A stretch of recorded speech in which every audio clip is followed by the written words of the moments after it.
ആളുകൾ ചോദിക്കുന്ന ഒരു ആപ്ലിക്കേഷൻ തന്നെയാണ്. നമ്മുടെ മൊബൈലിലുള്ള അത് മൊബൈൽ സ്റ്റോറേജിലുള്ളത് എങ്ങനെയാണ് നമ്മളെ മെമ്മറി കാർഡിലേക്ക് മാറ്റുക ആപ്ലിക്കേഷനുകളെല്ലാം. അതുപോലെ ഒരുപാട് ആളുകൾ നമ്മൾ ചെയ്യാറുണ്ട്, ഫോർമാറ്റ് ചെയ്യുമ്പോൾ നമ്മളെ മൊബൈലിലുള്ള ഒരുപാട് ആപ്ലിക്കേഷനുകൾ നമ്മൾ ഡിലീറ്റായി പോയിട്ട് പിന്നെ ഫോർമാറ്റ് ചെയ്തതിന് ശേഷം ഇൻസ്റ്റാൾ ചെയ്യാറുണ്ട്. എന്നാൽ ഇതെല്ലാം ബാക്കപ്പ് ചെയ്ത് വെക്കാം നമുക്ക്. അതുപോലെ നമ്മുടെ മൊബൈലിൽ ഒരുപാട് വൈറസുകൾ ഓട്ടോമാറ്റിക് ആയിട്ട് ഓടുന്ന റണ്ണിങ് ആയിക്കൊണ്ടുള്ള ആപ്ലിക്കേഷനുകളെല്ലാം നിർത്തി നമുക്ക് ക്ലീൻ ചെയ്ത് ബാറ്ററി സേവ് ചെയ്യാം എന്നുള്ളതിനെ കുറിച്ചിട്ട് ഒരു ചെറിയൊരു ആപ്ലിക്കേഷനാണ് ഇന്ന് നിങ്ങളെ ഞാൻ പരിചയപ്പെടുത്തുന്നത്. ആപ്ലിക്കേഷന്റെ ലിങ്ക് വീഡിയോയുടെ കൂടെ വെക്കുന്നുണ്ട്, ആവശ്യക്കാർ അതിൽ നിന്ന് ഇൻസ്റ്റാൾ ചെയ്തെടുക്കുക. ആപ്ലിക്കേഷൻ എങ്ങനെയാണെന്ന് നോക്കാം. ആപ്ലിക്കേഷൻ ഓപ്പൺ ചെയ്തിട്ടുണ്ടെങ്കിൽ നിങ്ങൾക്ക് ഇതുപോലെ ആയിരിക്കും നിങ്ങൾക്ക് ഓപ്പൺ ആയിട്ട് വരുന്നത്. മുകളിലായിട്ട് CPU, അതിന്റെ സൈഡായിട്ട് RAM എന്നുള്ളത്. അപ്പോൾ നമ്മൾ കുറച്ച് താഴോട്ട് പോയിട്ടുണ്ടെങ്കിൽ ആപ്സ് ടു ST എന്നുള്ള ഒരു ഭാഗം നിങ്ങൾക്ക് ഇവിടെ ആയിട്ട് കാണാം. മൂന്നാമതായിട്ട് കാണാം നിങ്ങൾക്ക് ആപ്സ് ടു ST എന്നുള്ള, അതൊന്ന് ജസ്റ്റ് ക്ലിക്ക് ചെയ്യുക. അപ്പോൾ നിങ്ങൾ ഇതിൽ ക്ലിക്ക് ചെയ്തിട്ടുണ്ടെങ്കിൽ നിങ്ങൾക്ക് മൊബൈൽ ഫോൺ മെമ്മറി ആണെങ്കിൽ മുകളിലായിട്ട് ഫോൺ മെമ്മറി എന്നുള്ള ഭാഗത്ത് നിങ്ങൾ ക്ലിക്ക് ചെയ്യുക. അത് നമ്മൾ ഫോൺ മെമ്മറിയിൽ നിന്ന് SD കാർഡിലേക്ക് എങ്ങനെയാണ് മൂവ് ചെയ്യുക എന്നുള്ളതിനെ കുറിച്ചിട്ടാണ്. അപ്പോൾ ഇതിന് മുകളിലായിട്ട് നിങ്ങൾക്ക് കാണാം മൂവ്, അതുപോലെ SD കാർഡ്, അതുപോലെ ഫോൺ മെമ്മറി എന്നുള്ള മൊബൈൽ എന്നുള്ള ഒരു ഓപ്ഷൻ നിങ്ങൾ കാണാം. അതിൽ ഫോൺ എന്നുള്ളത് ക്ലിക്ക് ചെയ്യുക. ക്ലിക്ക് ചെയ്തതിനു ശേഷം ഏത് ആപ്ലിക്കേഷനാണ് നമ്മളുള്ള മൊബൈലിലുള്ള എല്ലാ ആപ്ലിക്കേഷനും ഇതുപോലെ നിങ്ങൾക്ക് ഇവിടെ ഓപ്പൺ ആയിട്ട് വരുന്നതായിരിക്കും. ഇതെല്ലാം നമുക്ക് SD കാർഡിലേക്ക് മാറ്റാം. SD കാർഡിലേക്ക് മാറ്റണമെങ്കിൽ നമുക്ക് ഏത് ആപ്ലിക്കേഷൻ ആണ് വേണ്ടത് എന്നുള്ളത് സെലക്ട് ചെയ്യുക. വാട്സാപ്പ് ആണെങ്കിൽ വാട്സാപ്പ് എന്നുള്ളത് സെലക്ട് ചെയ്യുക. സെലക്ട് ചെയ്തതിന് ശേഷം നിങ്ങൾക്ക് എന്റെ മൊബൈലിൽ SD കാർഡ് ഇല്ലാത്ത ടു SD കാർഡ് എന്നുള്ള ഒരു ഓപ്ഷൻ നിങ്ങൾക്ക് ഇവിടെ കാണിക്കും. Just move to SD card എന്നുള്ള ഭാഗം നിങ്ങൾ ഓക്കെ കൊടുത്തിട്ടുണ്ടെങ്കിൽ നിങ്ങളുടെ എല്ലാ ആപ്ലിക്കേഷനും ഓരോന്ന് സെലക്ട് ചെയ്ത് SD കാർഡിലേക്ക് മാറ്റാം. അതുപോലെ SD കാർഡ് എന്നുള്ള SD കാർഡിൽ നിന്ന് നമ്മുടെ ഫോണിലേക്ക് മാറ്റണമെങ്കിൽ SD കാർഡ് ഒന്ന് ഓപ്പൺ ചെയ്യുക. അതുപോലെ നിങ്ങൾ അത് ഓക്കെ കൊടുക്കുക. ഓക്കെ കൊടുത്തതിന് ശേഷം മൂവ് എന്നുള്ള ഭാഗം കാണുമ്പോൾ നമ്മൾ ഫോണിലേക്ക് മാറ്റാൻ പറ്റും. ഇത്ര മാത്രമേ ഉള്ളൂ ഇതിലൊന്ന്.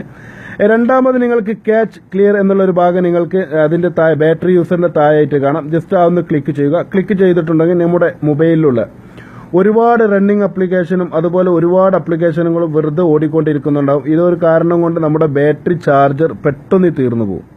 അപ്പോൾ നമ്മൾ ഈ ആപ്ലിക്കേഷൻ ഈ ഒരു ഓപ്ഷൻ ഓപ്പൺ ചെയ്തതിന് ശേഷം ക്ലിയർ ഓൾ എന്നുള്ള ഭാഗം ജസ്റ്റ് ഒന്ന് ക്ലിയർ ഓൾ ഭാഗം എന്നുള്ളത് കൊടുക്കുക. അത് മൊത്തമായിട്ട് നമുക്കത് ക്ലിയർ ആയിട്ട് തരുന്നതായിരിക്കും. നമ്മുടെ മൊബൈലിലുള്ള കംപ്ലീറ്റ് ആപ്ലിക്കേഷനും വീണ്ടും വീണ്ടും ഒന്ന് കൊടുക്കുക. എന്നതിന് ശേഷം മൊബൈൽ ഇതുപോലെ ബാക്കോട്ട് വരുന്നതായിരിക്കും. അടുത്തത് നമ്മൾ ചെയ്യാനുള്ളത് നിങ്ങൾക്ക് കാണാം അൺഇൻസ്റ്റാൾ എന്നുള്ള ഒരു ഓപ്ഷൻ മുകളിലായിട്ട് ഈ സൈഡിലായിട്ട് നിങ്ങൾ കാണാം. നമ്മുടെ മൊബൈലിലുള്ള എല്ലാ ആപ്ലിക്കേഷനുകളും അൺഇൻസ്റ്റാൾ ചെയ്യാനും ഒരു മെത്തേഡാണ്. നമുക്ക് മൊബൈലിൽ ഒരുപാട് അൺഇൻസ്റ്റാൾ ചെയ്യാത്ത ഓപ്ഷനുകളൊക്കെ ഉണ്ടാവും. അത് അൺഇൻസ്റ്റാൾ ചെയ്യണമെങ്കിൽ നിങ്ങൾ ഇതുപോലെ ഓപ്പൺ ചെയ്തതിനു ശേഷം ഏത് ആപ്ലിക്കേഷനാണ് അൺഇൻസ്റ്റാൾ ചെയ്യേണ്ടത് എന്നുള്ളത് ജസ്റ്റ് ഒന്ന് ടിക്കറ്റ് കൊടുക്കുക.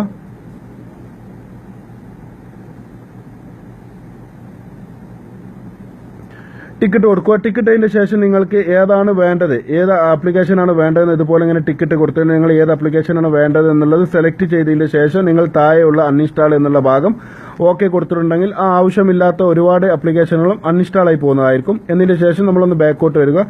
ഇതിൽ നിങ്ങൾക്ക് നിർബന്ധമായിട്ട് ചെയ്യാനുള്ള ഒരു കാര്യമാണ് ബാക്കപ്പ് എടുത്തു വെക്കുക. നമ്മുടെ മൊബൈലിലുള്ള ഒരുപാട് ആപ്ലിക്കേഷനുകൾ നമ്മൾ ഫോർമാറ്റ് ചെയ്തിട്ടുണ്ടെങ്കിൽ വീണ്ടും ഒരുപാട് റിസ്ക് എടുത്ത് നമ്മൾ അത് ഇൻസ്റ്റാൾ ചെയ്യും. ചിലപ്പോൾ അതിലുള്ള ഒരുപാട് പ്രോബ്ലങ്ങൾ അല്ലെ ഒരുപാട് നമ്മൾ ഫ്രീ കോളിൽ കാശുണ്ടാക്കിയിട്ടുണ്ടാവും എന്നുള്ളത്, ചിലപ്പോൾ ഒരുപാട് പാസ്വേഡ് മറന്നുപോയ കാര്യങ്ങൾ ഉണ്ടാവും.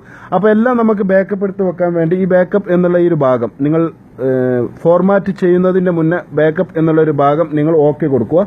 എന്നതിന് ശേഷം നിങ്ങൾക്ക് ആവശ്യമുള്ള ഏതൊക്കെയാണ് ആവശ്യമുള്ള ആപ്ലിക്കേഷനുകൾ എന്നുള്ളത് നമ്മുടെ ഈ ബാക്കപ്പിൽ നമ്മുടെ പ്ലേ സ്റ്റോർ എന്നുള്ളതും പ്രോ വെർഷനും ഏതൊക്കെ ആപ്ലിക്കേഷൻ നമ്മളെ മൊബൈലിലുള്ള എല്ലാ ആപ്ലിക്കേഷനും ഇതിൽ ഓപ്പൺ ആയിട്ട് വരുന്നതായിരിക്കും. ഇതിൽ ബാക്കപ്പ് ചെയ്യാൻ വേണ്ടിയിട്ട് നിങ്ങൾ ഇതിൽ കാണുന്നതിൽ ജസ്റ്റ് ഒന്ന് ടിക്കറ്റ് കൊടുക്കുക. ടിക്കറ്റ് കൊടുത്തതിന് ശേഷം ബാക്കപ്പ് എന്നുള്ള താഴെ നിങ്ങൾക്കായിട്ട് ഇവിടെ കാണും, അവിടെ ഒന്ന് ഓക്കെ കൊടുക്കുക. എന്നതിന് ശേഷം നിങ്ങൾ ഫോർമാറ്റ് ചെയ്താലും നിങ്ങൾക്ക് ഈ ഒരു ആപ്ലിക്കേഷൻ തിരിച്ചെടുക്കാൻ പറ്റും. അത് ഫയൽ മാനേജർ ഓപ്പൺ ചെയ്യുക. നമ്മൾ ബാക്കപ്പ് ചെയ്തത് ഫയൽ മാനേജർ ഓപ്പൺ ചെയ്തതിന് ശേഷം നിങ്ങൾക്ക് ഡിവൈസ് സ്റ്റോറേജ് എന്നുള്ള ഒരു ഓപ്ഷൻ കാണും. ആ ഡിവൈസ് സ്റ്റോറേജ് ഓപ്പൺ ചെയ്തിട്ട് നമ്മൾ ഈ ഒരു ആപ്ലിക്കേഷന്റെ നെയിം കാണും മുകളിലായിട്ട്. ആ നെയിമിൽ നിങ്ങൾ ക്ലിക്ക് ചെയ്തിട്ടുണ്ടെങ്കിൽ നിങ്ങൾക്ക് അതിൽ നിന്ന് നിങ്ങൾക്ക് ഫുള്ളായിട്ട് ആപ്ലിക്കേഷൻ അതിൽ നിന്ന് തിരിച്ചെടുക്കാൻ പറ്റുന്നതായിരിക്കും. ഇനി ഫോർമാറ്റ് ചെയ്തെന്ന് വിചാരിച്ച് ആപ്ലിക്കേഷൻ പോകുമെന്ന് വിചാരിച്ച് ആരും ബുദ്ധിമുട്ടേണ്ട ആവശ്യമില്ല. അപ്പോൾ ഇതിൽ തന്നെ നിങ്ങൾക്ക് ഒരുപാട് ഓപ്ഷൻ ഇതിൽ തന്നെ നിങ്ങൾക്ക് തന്നിട്ടുണ്ട്. നിങ്ങളൊന്ന് യൂസ് ചെയ്ത് നോക്കുക. അതുപോലെ നിങ്ങളെ മൊബൈലിന്റെ ബാറ്ററി അതുപോലെ വെറുതെ നമുക്ക് ഒരുപാട് കാശ് നഷ്ടപ്പെടാതെ ഇന്റർനെറ്റിന്റെ അതും ലാഭിക്കാം. ഓക്കെ, അപ്പോൾ ഇഷ്ടപ്പെടുമെന്ന് വിചാരിക്കുന്നു. ഇഷ്ടപ്പെട്ടിട്ടുണ്ടെങ്കിൽ എല്ലാ കൂട്ടുകാരും ഷെയർ ചെയ്യുക. അതുപോലെ നിങ്ങളെ കൂട്ടുകാരിലേക്കും എത്തിക്കുക.